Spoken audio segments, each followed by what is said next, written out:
And so this episode begins on historic Route 66, just southwest of St. Louis. Welcome to historic Route 66 on its 100th year of its existence. I am so stoked to explore Route 66 today.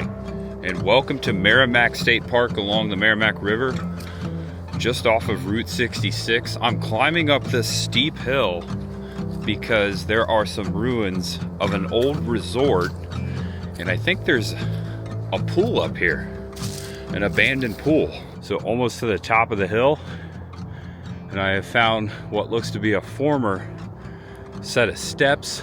This is the former wall to the walkway to the resort. All right, I'm starting to see more concrete. Oh, wow. There's a chimney over here. Look at this. Straight away. Cool. There's also like a pit down here. Okay, this is a foundation of a former cabin. That was the basement. I want to fall down in there. Look at that. I was just in the Smoky Mountains at a former town called Elkmont, a ghost town. This reminds me of that. Whoa. There's that huge opening right there. Oh, wow. Okay, this looks like an old bunker, like a doomsday bunker. Be careful. Hello? Could be some animals in here. Hello?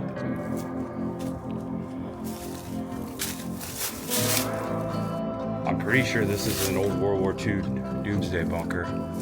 Fallout shelter. That's the right term. That's it.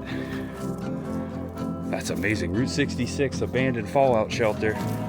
Okay, so we're walking up these steps. This is just to the right of the shelter. I believe this is the former steps to the back side, maybe the front side of the resort. And then down through the brush. Check this out. You see the blue? See that? That's the pool. There you go.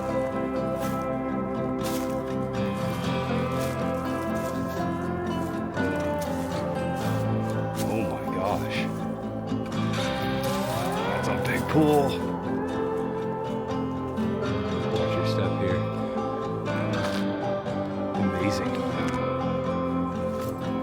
Of course, I had to climb down in it. The deep end. Look at all the trees. The remains of the diving board platform right there. The spring and the weight still there.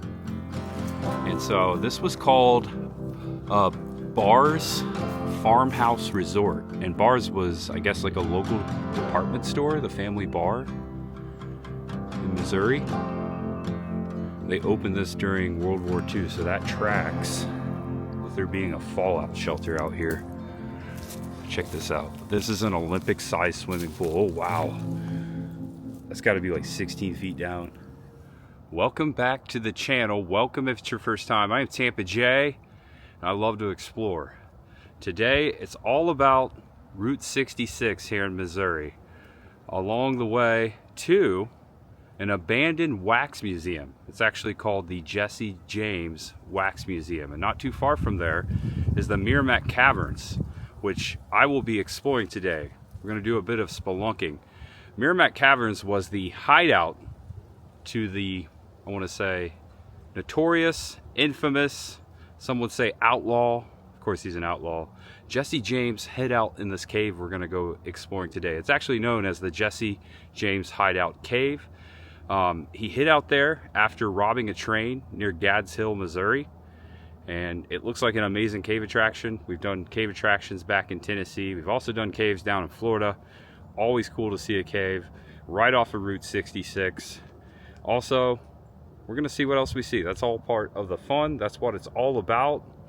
Thank you for joining me. I hope you enjoy this video. There's much ahead. And across this old bridge right here, and we're back on Route 66. Check this out. Put you out the window.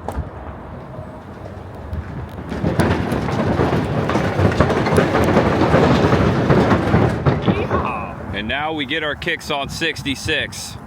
The visitor center you see here before you opened in 1999. It was formerly the Bridgehead Inn, a historic roadhouse built in 1935. And also up ahead, which we will look at first, is an old historic Route 66 bridge, the ruins of it. Although I've never filmed it, this is not my first time on Missouri 66. When I was 6 years old, my grandpa picked me up in a little town called New Palestine, Indiana. That's where I was living at the time. And we took Route 66 all the way to Tulsa for a convention, oddly enough. My grandpa was a vendor at a convention in Tulsa. This is gnarly, dude. Wow. The ruins of a Route 66 bridge. You've got the interstate right over here.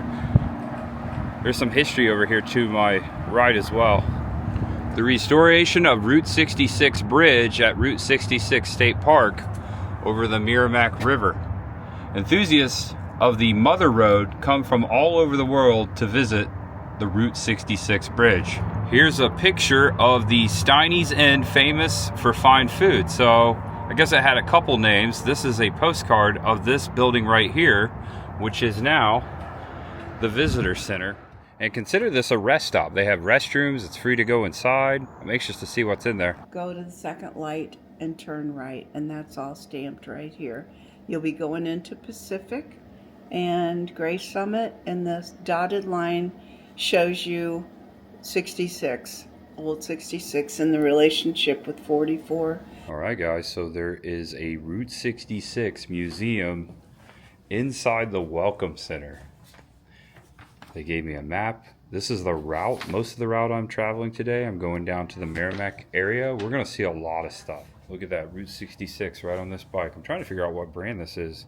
It's a Yamaha. I see it right there on the tag. I don't know if you can make it out. Yamaha. And here is the ribbon cut for this Welcome Center, this Route 66 museum in 1999. Okay, this is a giant gourd right here in this display case. There's a lot of stuff to see here, but it has been painted with all these murals of attractions around Route 66. Check out that old barn there, all the way to California, of course. Chicago to California. On here, of course, Route 66 runs all the way from Chicago, Illinois to Santa Monica, California. Right there is the Brooks ketchup bottle. That's just north of here in Illinois.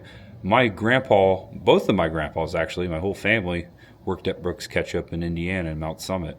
But there is a Brooks ketchup bottle on Route 66. I hope to see that someday. Some vintage Route 66 signs. The Route 66 Lounge. This sign, this former neon sign, is from Coral Court, one of several places on the National Register of Historic Places. The Art Deco motor court with garages served travelers from 1941 to 1943. Oh, this is cool. Check this out. Okay, so there's a 57 Chevy Bel Air. There's the Coral Court Motel sign. You see the entrance sign on the entryway? That's that sign right there. And these are the bricks from the Coral Resort. Notice like the yellow brick color? Here's a photograph. That's an impressive hotel. That's amazing. And sadly, it says after 50 years serving Route 66 travelers and local residents, looking for a little privacy, the Coral Courts Motel fell to the bulldozer. I hate when that happens. Missouri Main Street, 100 years of Route 66. Okay, this is obviously a new exhibit. Happy 100 years to Route 66. John T. Woodruff formed the Route 66 Highway Association in Tulsa, Oklahoma. It was a way from Chicago to Los Angeles to increase economic growth of the communities along its path. Woodruff witnessed the official designation of number 66 on April 30th, 1926. Oh my gosh, April 30th is my birthday. And here's another sign, a photo opportunity over here. Check out this picture. This is that sign. This looks like it was taken back in the early 90s. Not so sure who all these people are, but that's the sign right there. Springfield sets Missouri pace and placement of new road signs. Okay, so there you go. That is Commissioner Carol Williamson and former Representative J. Dan Woodall applauded after a historic Route 66 sign unveiled. There you go. Okay, that was pretty neat. I could obviously spend a lot more time in there. It's a nice museum. Stop in. Of course, we exit through the gift shop. Would have loved to eaten at that restaurant. Got a nice big souvenir 66 gift shop. Here's a postcard for the old Coral Court Motel, St. Louis. They have a historic Route 66 10 sign for every state that it runs through. So I've been on Route 66 here, here, here, let's see, here, here, and here. That's it. They've got tons of souvenirs for you in here. T-shirts, of course. Check out this denim jacket, really neat. I'm gonna buy a t-shirt. I like this one, just plain and simple with the sign, $16.99, and it's my size. And I do have a pin collection. I'm gonna get the 100th anniversary Route 66 pin right here. So cool. They have other designs too. I'm not so sure which one to get. All right, I grabbed two. I got these pins, and I got this sticker. Yeah, well, nice to meet you. Thank you. This is a must stop. I just learned that my birthday, April 30th, will mark the 100th year anniversary of Route 66. I knew it was sometime this year. I didn't know it was on my birthday. And they're gonna do a celebration on that day in Springfield, just down the road from here, because technically that's the birthplace of Route 66. And I was about to get my car and drive off when I saw this right next to the visitor center, this historic twin bridge cafe sign. It's pretty neat. You got Interstate 44 back there in the background. Just to show you where we're at. There's my car right there. There's some history here below this sign. The neon sign once helped bring weary travelers in for a bite to eat and some coffee at the Keys Cafe, formerly located in Franklin County. So this was transferred here, but it used to sit on Route 66. That's awesome. And I just pulled off historic Route 66 right here. I hear what I think is like gunfire. Perhaps there's a shooting range for this correctional facility. I didn't stop here for that. That's amazing. You hear that? I stopped here for this. Welcome to Campbell's Service Station with the iconic Phillips 66 sign. Too bad it's not open. This looks new. I don't even know if it's opened up yet. Got a lot of roadside Americana stuff going on here. Check out the old gas pumps. Wish it were open. Maybe it's because it's Sunday. Do you hear the gunshots? They're coming from the way we're going, much ahead. Pretty sure those are gunshots. Wonder if it's Jesse James robbing a train. Oh, there's some geese right there. See the geese? Pardon the road noise, it is Roadside, and this is the ultimate roadside attractions highway. Welcome to the former Red Cedar Inn, which is now a roadside attraction. Here's a sign right here. Look what we're gonna see. There's some awesome photo opportunities right over there. And we are now in Pacific, Missouri. Red Cedar Inn, a restaurant, was built in 1934 by brothers James and Bill Smith using logs from the family farm. It was owned and operated by the Smith family until closing in 2005. And in 2023, Red Cedar reopened as a museum. They're open till 4 today, closed Monday and Tuesday. Hi. Good, how are you doing? Just taking a peek. Oh, okay, nice.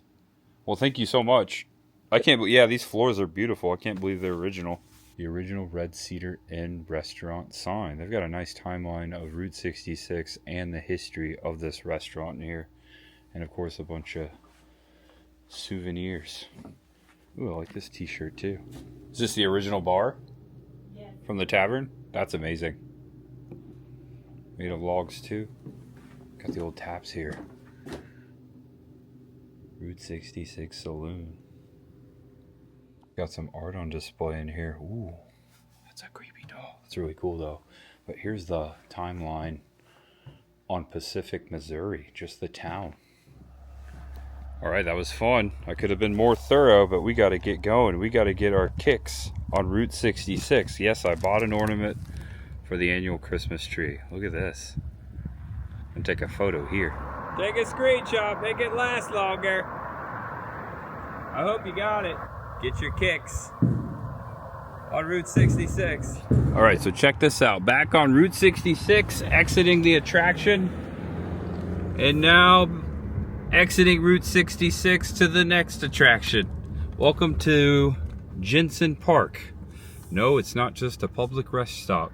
We've got another roadside attraction.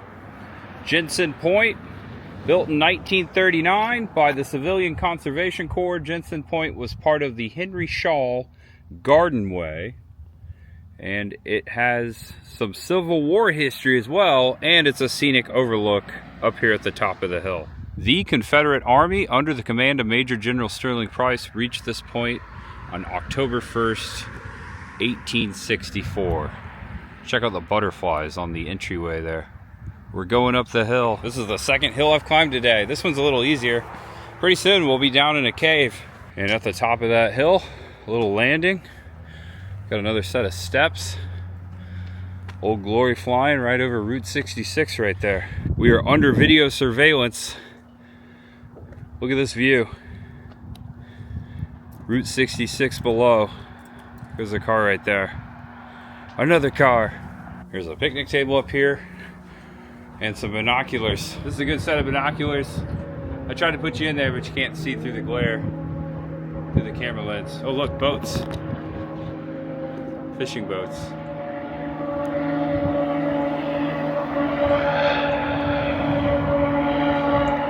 They're heading towards Pacific. And according to this plaque, this was built June 1st, 1941. That's when it opened. Lars Peter Jensen, for 18 years manager of the Missouri Botanical Gardens Arboretum. He was born in Denmark, 1867. All right, stairs are always easier going down than coming up.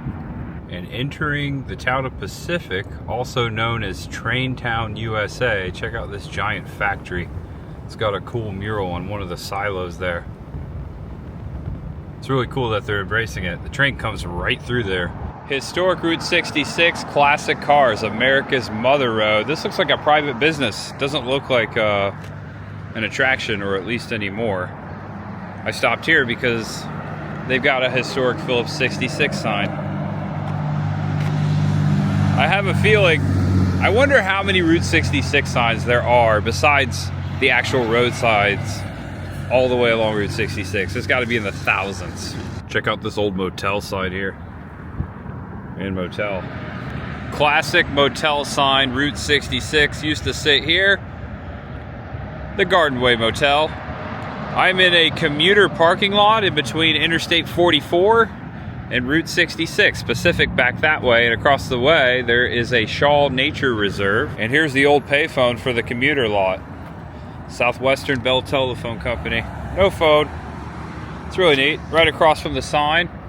Oh look, a motorhome pulled in it as I was walking over here. Check out the Phillips 66 sign in the background too. And right here to the left of the sign beyond this fence is what is left of the Garden Way Motel. Just the driveway, former sign. Looks like maybe like a mailbox there. Or no, it's some sort of a sign, but this is the former foundation, or what's left of it. There's actually an old light back there. See that light, that lamppost? The Garden Way. The Garden Way, I like that. All right, check this out, right on Route 66. This place has seen better days. This almost looks like the Coral Motel that we saw back at the Route 66. Similar brick, it's not it. Love finding this stuff. Might be a former school. Looks like it's shifted in some sort of a construction yard over here. Someone's using it. Check out that old door. Thought I saw something in there. That's freaky. Alright, I'm not going to get too close, but I had to stop here just to take a picture. That is gnarly. Yeah, okay. There's a no trespassing sign, so we won't enter, we will obey. I see it right there now. This is Route 66 right here. This could have been an old cafe. Maybe an old motel. Welcome to the former Sunset Motel in Villa Ridge. Route 66, of course. I wish this thing had electricity. That's amazing. That's what I love to see right there. And of course, you got the old neon entrance sign. A lot like the one we saw back at the Route 66 Visitor Center.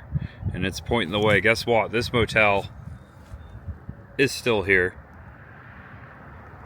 So cool. Now that is private property, so I can't get too close. It looks like they may be restoring it. If not, they should. It's an original Route 66 motel.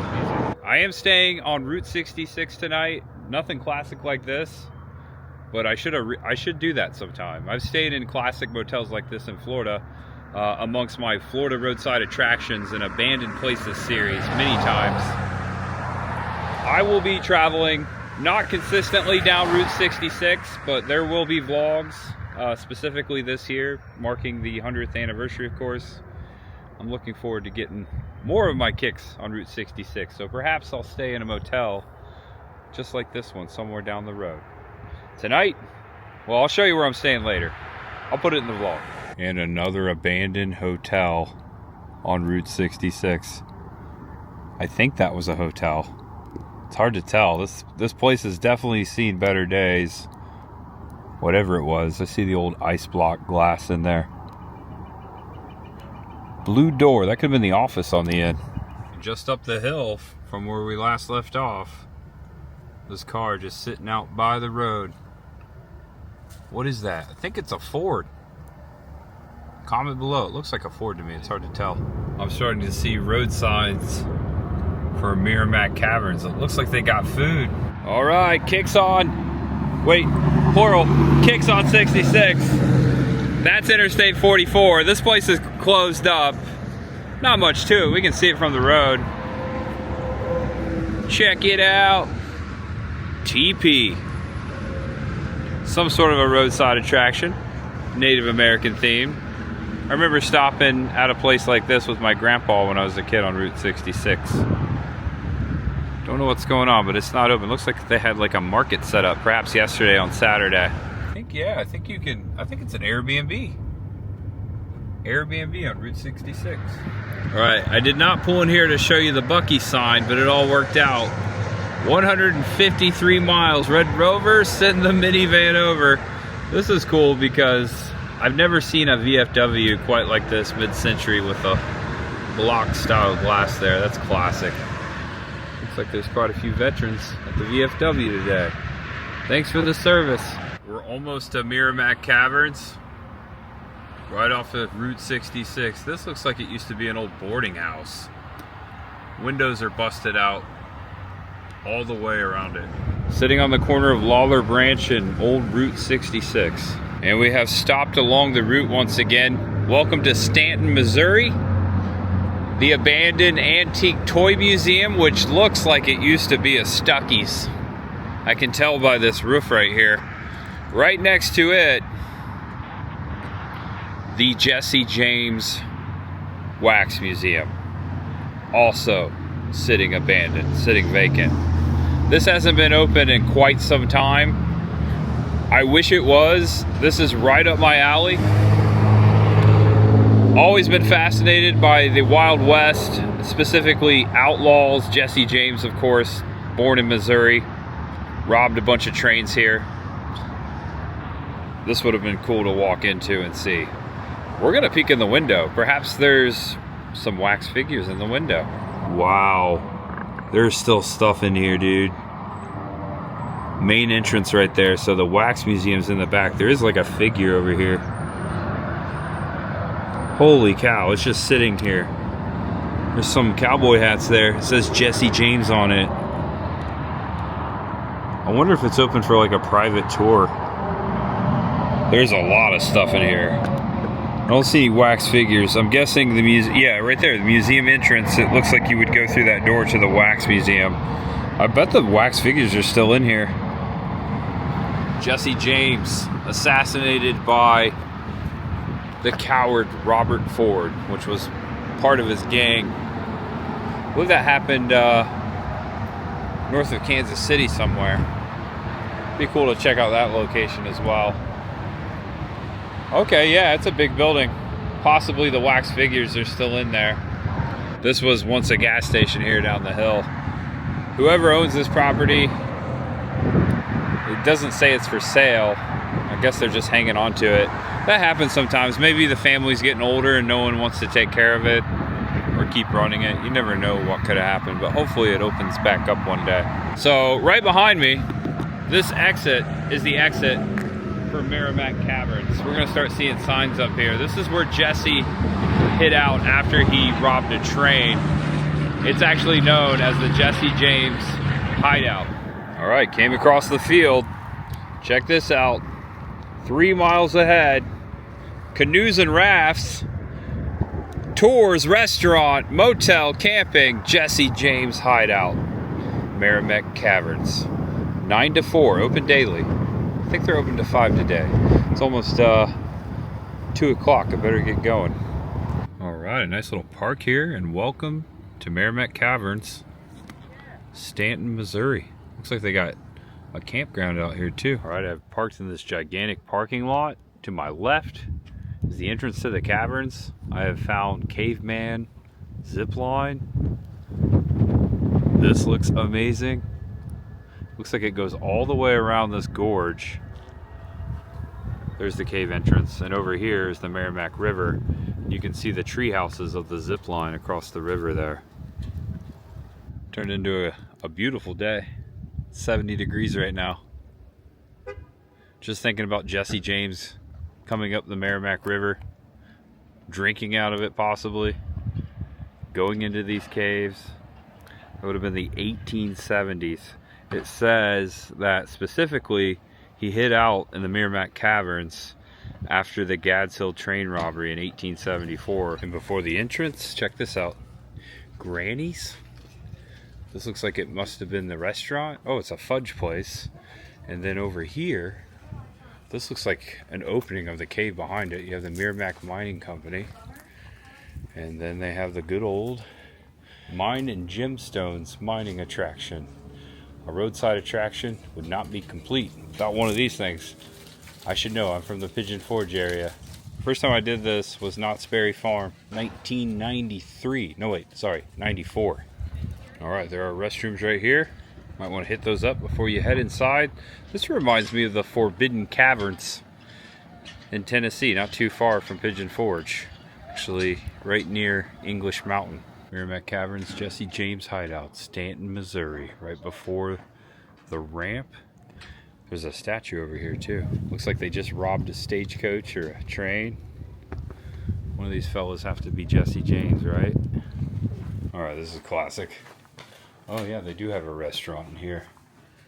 You walk between 2 windows here, or stretch of windows. Oh, this is nice. See some portraits. Got the gift shop over here. Nice little vantage point. We even got ice cream over here. I saw a sign that said Cave Ice Cream. Makes sense now.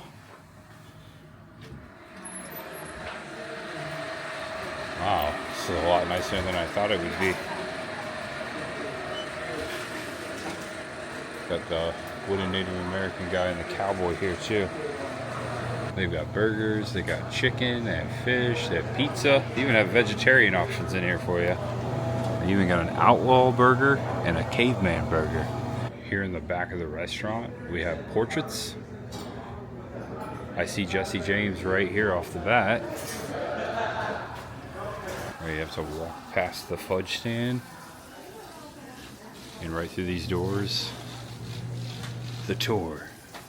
This is really neat. They got an animatronic bear over here. It's a penny machine, but the animatronic bear helps you press the penny. There's also some taxidermy dinosaur on the wall. That's pretty neat. Here are the founders of Meramec Caverns, Lester and Mary Dill. This photo taken in 1933, right here before the entrance. Whoa. Okay. Wow. So we're in the cave, but we haven't got to the attraction entrance yet. There's a bunch of stuff we'll look at over here too, like gemstones. I think you can purchase all this stuff. It's a giant crystal. So far, everything I've done is absolutely free. No one's asked for an admission price, but I think that's where we're gonna have to pay up right there. Check out this old boat. 1960s iron boat. Found buried under decades of mud in the Meramec River. That's cool. It says don't touch. Yeah, we were actually in the cave here. It got really cold. Looks like some water's dripping here. Catching it in the buckets.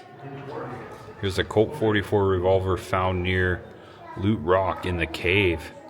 Could it have belonged to Jesse James? It's pretty exciting to think about. Hi, how you doing? I was hoping to visit the cave. Okay. Just one?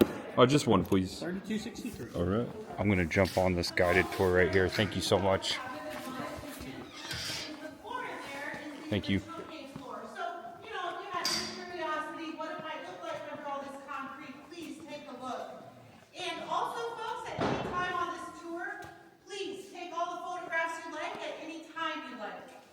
And when you guys have kind of seen enough of this cabin, let's start heading further in this way. So cool. Recreation of a cabin. Was she say this was real or was it recreated? The real floor. It's The floor's real. Okay. Oh wow, that's creepy. Wax figure. This is really nice. Oh, there's a disco ball. Concerts, there's been science fairs, all kinds of stuff. In fact, the crystal ball that you guys see over here, that is a relic that is left over from a high school prom that was held here in the 1970s. That's amazing. Since this prom, it is kind of amazing. It was like, because when you get all the lights off in here and you shine the disco ball, it's just absolutely surreal. It's really beautiful. But since this prom, they have scaled back a lot of the events that they do here at the cave. They mostly just stick to cave tours these days. They have decreased a lot of the traffic and therefore have decreased a lot of the wear and tear and have really breathed some new life into this effort of allowing this cave to develop as naturally as possible. Was for real, legitimately used by Union soldiers during the Civil War as a gunpowder production plant. And they were making this crude, but effective form of gunpowder from all of the accumulated bat droppings in this cave. Guano. Now, it was a divided state, as many of you probably know, but the area that we're in now, Stanton, Missouri, was under Confederate control at this time. So as you can imagine, the Confederates did not want the Union here making this gunpowder because they were using it in the war effectively. So they sent a militia here to destroy this operation, and they were successful. They did destroy it. And every time I talk about it, I feel the weight of the fact that we are standing on the ground where an actual Civil War battle took place in this cave. It's pretty amazing to me. But this tale of the Civil War, things that were going on here, is relevant to the tour in another way as well, because this event is where the history of Jesse James begins at the cave, because Jesse was a member of that Confederate militia. So they definitely believe that it was Jesse James's time spent here during the Civil War. He must have done at some level of cave exploration here because he certainly seemed to know some uncanny things about the cave when he returned here after a train robbery. More to come on that. But before we go further in, I will not leave without telling you what's going on with this pendulum. This is something that was installed by a group of high school kids in the 1950s for a science fair that was held here. It is a replica of a famous experiment that goes all the way back to the 1700s, in which a physicist at that time sought to prove to the world that the Earth rotates on an axis in space. And how this works is you get a pendulum going north to south, and then as the day progresses, the pendulum will appear to change direction and will even end up in an east to west orientation. But it's not the pendulum that changes direction. It just stays swinging however you started it. It's the Earth's rotation that makes it seem as if it has changed direction. Now, for that experiment to be successful, the pendulum has to be pretty huge. It has to weigh about 1,000 pounds because it needs that weight to give it enough inertia to keep it in motion long enough to be able to observe the effects of the Earth's rotation. Now, because this one was installed by high school kids, they didn't have all this 1,000-pound pendulum metal to make it. They could only come up with this, and this pendulum weighs about 100 pounds. So, unfortunately, the sad fact is this pendulum will stop swinging after just a couple hours. I could actually go on and say a whole lot more, but let's just get ready to move on, and I will just say simply, this pendulum does nothing at all. It looks cute. We will be here twice today. We are going to start touring these lower levels, and then we'll come back here and hit the upper levels. I'm just going to real quickly give you some of the history here, very brief. This cave was opened in 1933 for the first tour. And actually, we have exceeded the scope of that original tour. It would actually end a little bit further back there and kind of come in through the ballroom, turn around and head home because back then, these areas had not been discovered yet. We're just going to turn on the lights. There we go. Into the lower portion of the cave. So there are 7 levels of Meramec Caverns.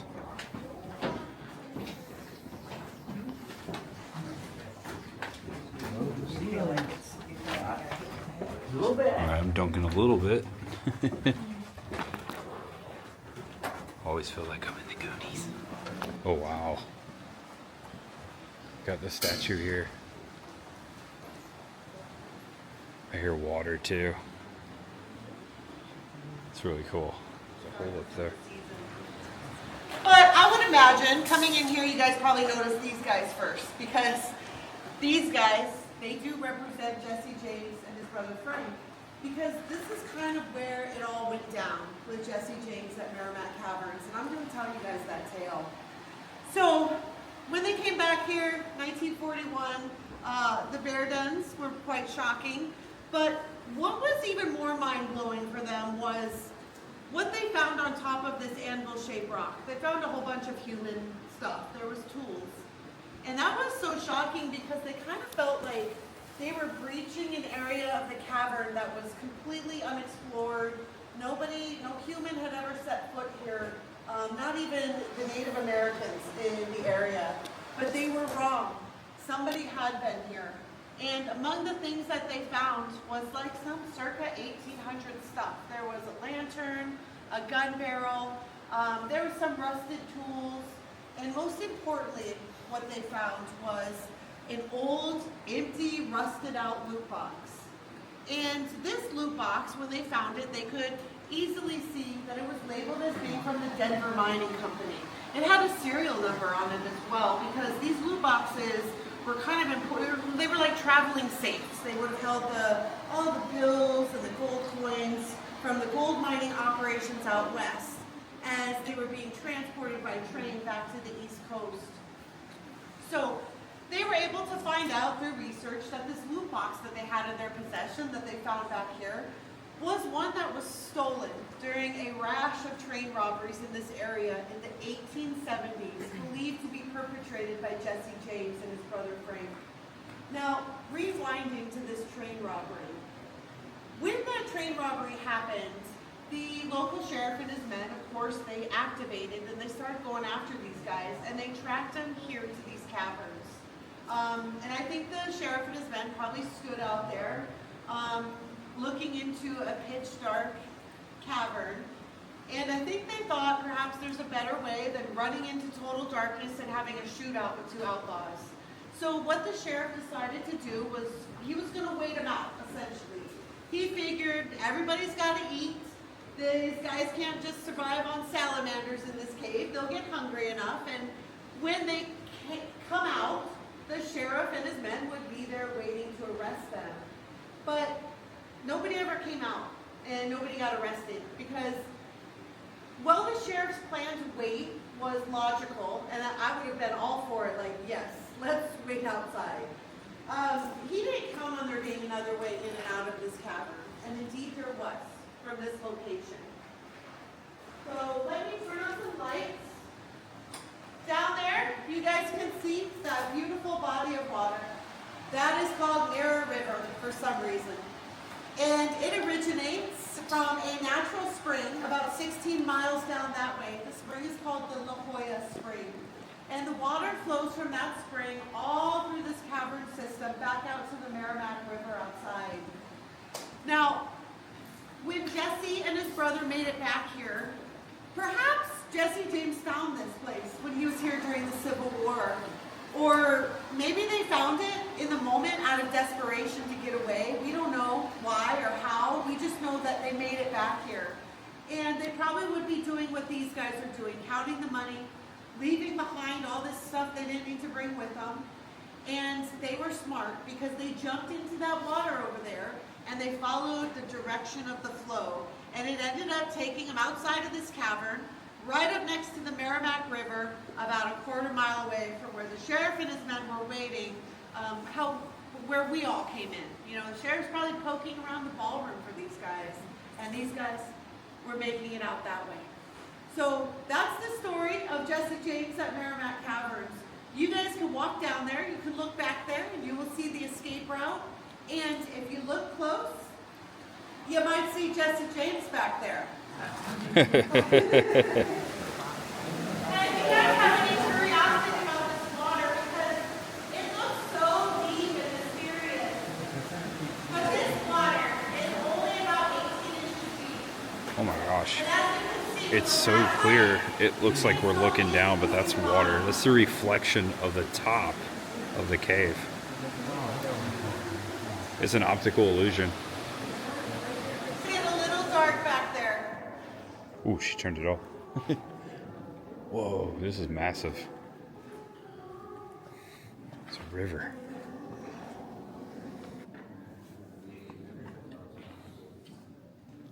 Wow.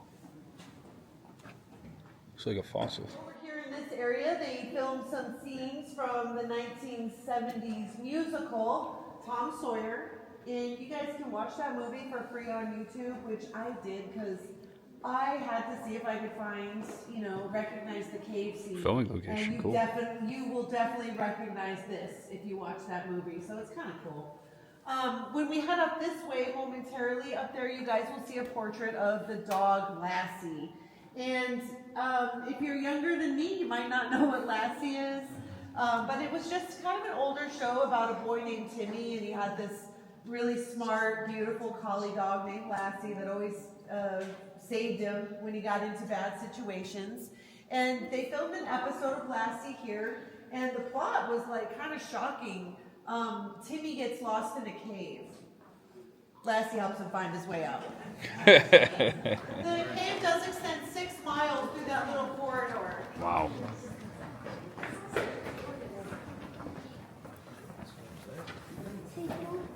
There's nothing much back there. There's no formations, but there's a big space, so they had plans to use that as a tornado shelter, a bomb shelter. It would even be a very safe place to be in the event of an earthquake. Oh yeah, there's Lassie.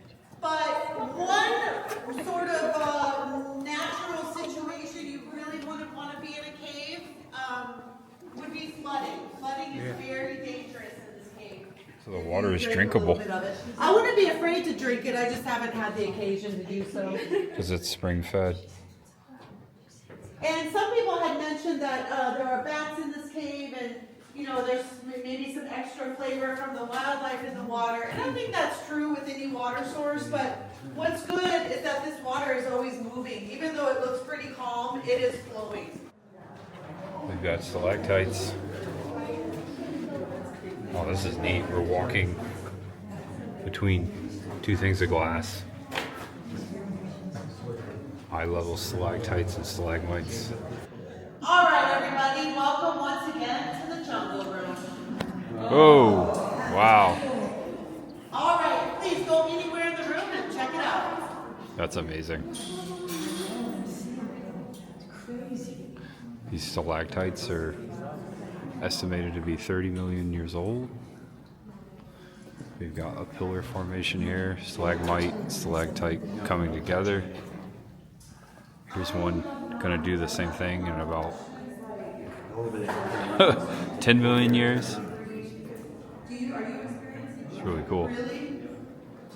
It's an optical illusion right there. You're seeing the top of the water with the reflection of the ceiling. That's so cool. Wow. This is much bigger than I expected. Didn't know they film movies down here. Makes sense. Okay, that's cool. Alright, we're now back to where we started, leaving the bottom portion of the cave, going up to the top portion of the cave. The next area that we're headed into is called the Echo Room. But I have stopped us here so I can tell you guys about this formation, because in the Echo Room, you'll be able to see the other side of it. And this is not just a big rock, this is something way more special. This is called Onyx Mountain, and it is one of the world's largest stalagmites. Meaning this huge thing started its formative growth from just some water dripping in through the ceiling and, Wow. land building up minerals on the floor. And geologists think that it has grown to this enormous size over a period of about 34 million years. Now, it has grown so big that it has gone right up to the ceiling, and it's kind of fused now with the ceiling. And in doing that, it cut off its own water supply, rendering itself inactive. And that means without this mineral-rich water sort of flowing over it or falling on it, it's not going to grow any larger. It is pretty much frozen in time now. The only change that it has undergone in the last 100 years is it has changed color. And the whole thing used to be white, like you could see at the top. And once it became inactive, it dried up, and the iron content in the rock has actually started to rust in this humid cave environment, which is why it sort of has turned this reddish-brown color. Okay, so here's the other side. It's white. It's amazing. We got a little surprise. Whoa. That's awesome. This is a great time to test out your whistle in this room. It sounds so good in here.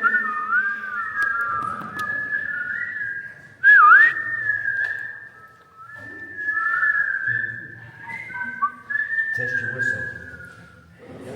Got a couple of pictures in here. This is called Imagination Corner. Use your imagination. There's a gnome right there. See the gnome? All right, here we go. 58 steps to the top. Oh, cool. Okay, I'm going to fall backwards now, Sandy. I'm going to fall backwards. Wow. Still going. Wow.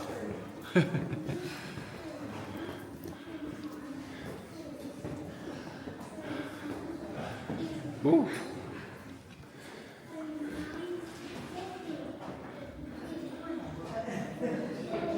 Okay, that's amazing. Everyone's out of breath. That's the third mountain I climbed today.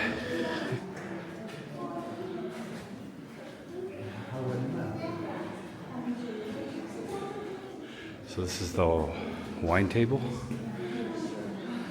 It does look like a mythical beast. It's got 3 legs. That's amazing. It's being held up right here.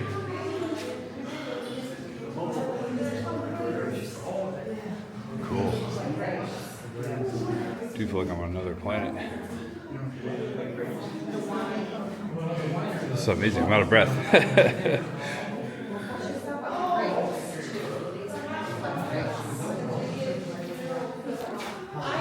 Looks like a tiger, maybe a dinosaur head there. Alright, this is one of the most beautiful caves I've ever been into. Amazing. So we came up the staircase to the left. We've been asked to exit to the right. Another walkway down there. It's amazing.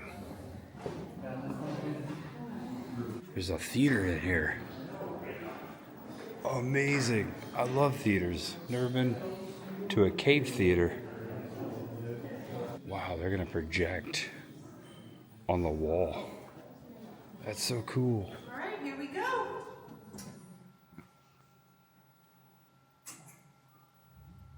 Welcome to the theater room. We're going to begin our light show, so please remain seated at all times. Feel free to record and take pictures, but please make sure your flash is off. Ladies and gentlemen, in front of you is America's #1 cave scene, the stage curtain of Meramec Caverns. Wow. This room received its name for the many similarities to the modern-day theater. If you use your imagination, you may be able to see the large curtain in front of you, extending 70 feet up into the room above and expanding over 55 feet wide. Back to the right, you can see an opening that resembles a dressing room. To the left-hand side, you may envision the curtain parting, connecting us to the backstage. Down in front, we even have a sunken orchestra pit. And if you look above, we have overhead balcony seating. Our theater is equipped with 2 stalactite chandeliers. And every good theater has a concession stand, and we happen to have the world's largest root beer float with cinnamon stick. Whoa, that's amazing. Our theater has been amazing to us for almost 100 years. One of the most notable guests came in 1946. That's when the governor of Missouri came to our cave for a special dedication following World War II. The governor wanted to honor all the veterans who had served our country in that war. He gave us 2 special gifts. The first was a unique light that projected the American flag onto the wall.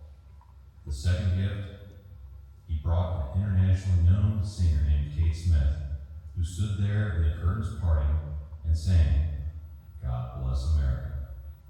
This started our long-running tradition that we've been doing for decades. The light show has been itself updated and rededicated through the years to honor all veterans, active duty military, as well as our first responders. Please enjoy the show. Oh, I didn't even start it.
was amazing. Oh wow, you know what that thing falling on you? Ooh. Back to the ballroom. I did not know what I was getting into. I just read Jesse James Hideout and Cavern. This is one of the most amazing caves I've ever been into. That light show was amazing. One thing to see it on the screen, you have to be here. It's atmospheric. Okay, we have technically exited the cave attraction of Meramec Caverns. Check this out. There's a good old-fashioned love tester here. Yeah, I think it still works. Needs some change though. Haven't seen one of these in a while. There you go. Exit through the gift shop. I already bought a couple souvenirs today, or might get me a t-shirt. Jesse James Museum, Stanton, Missouri. Look at that. How about an authentic Bigfoot collar? Wonder what that sounds like. Use with caution. Beware of imitations. That's hilarious. How much is this? $8.99? Alright, I'll get it. Alright, make your selections. They've got a big gift shop. A lot of crystals, rocks, minerals, geodes. They even got ice cream. Back to civilization. There is no cell phone service down there, of course. There you go, the hideout of the outlaw Jesse James. Got to hear that history. That was pretty cool. And also, I got a Bigfoot collar. Yeah. Although the campground is not open for the season, here you go. Here's some of the trailer RV spots. They also have tent camping. And at one time they had a motel, but I think they rent these out for groups, for camps and whatnot. Those buses are the shuttles for the tubing. Here's a cave that's been closed off. Look at this. Whoa. All right, what's that sign say? Big steel gate. Attention. This is a big opening. Ooh, that's cool. Look at that. Abandoned cave entrance. It says, attention, do not enter this cave between April 1st and October 30th. To do so when gray bats are present is a violation of the Federal Endangered Species Act, punishable by fines of up to $20,000 each. This got creepier. This is a bat cave. Oh my glory. It says it's not April 1st though. Almost. Can we enter it now? Nah, I'm just kidding. I'm not going to do it. I don't think we can. How are you getting in here? We found the bat cave. That's amazing. There you go. Take a screenshot. I got my J-Mobile next to the bat cave. Did you get it? Oh, check it out. Daniel Boone's home. 43 miles. I didn't realize he had a home in Missouri too. Look at that. It'll never end. We've only just begun. All right, back up on Route 66. I didn't see this before. There's the Jesse James Wax Museum and the Toy Museum. Right next door is an abandoned motel. It says it's for rent or for lease, but a bunch of the windows are busted in here. Back there especially. And that's the second abandoned pool on Route 66 of the day. Check out the barbecue. Although this one has water in it. Cannonball, anyone? I didn't expect to see this much abandoned stuff in just a matter of... All I've done today is about 15 miles down Route 66. I can imagine there's so much more. Look forward to tracking more of that down. And welcome to Sullivan, Missouri. Route 66, of course. Check this out. Awesome mural here. Got the jukebox. We got the classic car. We've got the gasoline guy. We've got the Sinclair. You are here. There's a map. Check this out. California, Arizona, New Mexico, Oklahoma, Kansas, Missouri, Illinois, a little bit of Texas. Sign here on the front of the building, the Mother Road. All right, guys. Well, my hotel is right here in Sullivan tonight. I'm going to stay right on Route 66. I may be back on Route 66 tomorrow. I'm indeed going to start off, but I'm thinking, since I'm here, I've got a day or so before I have to head back to Tennessee. I might do some more Route 66 stuff. So, there you go. See you soon. If you enjoyed this video, please give it a thumbs up. If you enjoy videos like this one, please check out my playlist on the main page of my YouTube channel, specifically the Roadside Attractions and the Abandoned Places one. I'll put a link down below somewhere if you want to check that out. Look forward to seeing you soon. We've only just begun. Hope you enjoyed the video. Thanks guys. Feel free to give it a thumbs up, share it, watch it again. Really appreciate it. Appreciate you guys. As I always end these videos, I'd like to encourage you to know that you're awesome, that you're loved, and no matter who you are, no matter what you're going through, just know that there is always much ahead. And there will be bonus features. I'll show you where I'm staying. Bonus features, my hotel tonight is Baymont by Wyndham. I am a Wyndham's reward member. So far, I think I'm the only one staying. Oh wait, one car. Only one staying here tonight. Hey, it's got a pool. It's got a jacuzzi in there.